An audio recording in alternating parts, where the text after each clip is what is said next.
Советниците на општина Прилеп дискутираа по повеќе точки кои беа на дневниот ред на 22-та седница на Советот на општината, но најмногу се задржаа на кварталниот извештај на буџетот на општината за првиот квартал од годинава. На седницата стана збор и за локалитетите за организирање на престојниот фестивал на пивото. Се побара согласност за користење на името на општина Прилеп во името на фирмата Друштво за производство и трговија со тутунски производи Филип Морис Тутунски комбинат Прилеп, друштво со ограничена одговорност Скопје, како и одобрение за подигање, чување, одржување, заштита и користење на спомен обележје, спомен плоча со православен крст во спомен на руските војници загинати во Македонија за време на Првата светска војна. Пред советниците се најде извештајот за проценката на штетите на подрачјето во Тројачката котлина во населените места Топлица, Мало и Големо Радобил, Никодин и Ракле од невремето што неодамна ги зафати овие населени места.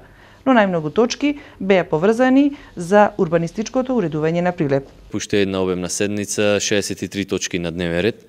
Би сакал да издвојам одлуката која што ја донесовме за предлог детален урбанистички план кој што опфаќа областа околу индустријската зона Прилеп 2, со што ги комплетираме подготовките за таа индустријска зона. Многу брзо ќе бидат подготвени парцелите и на таков начин ќе можат да се продаваат истите на потенцијални инвеститори.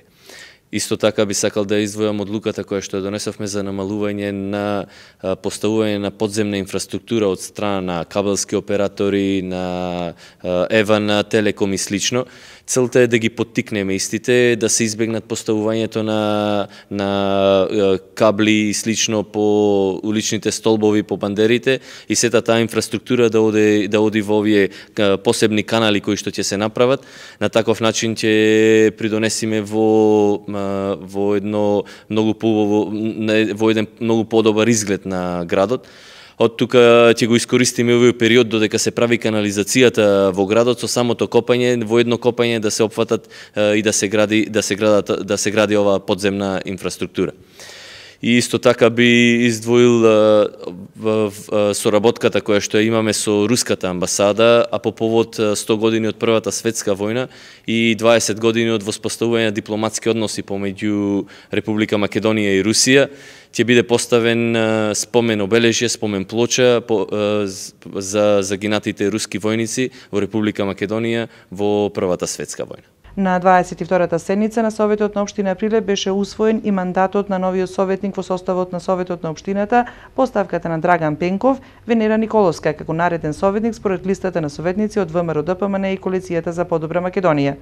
Советниците одлучија во текот на летото да одржат уште 2 седници, една во првата половина на идниот месец, а наредната кон крајот на август.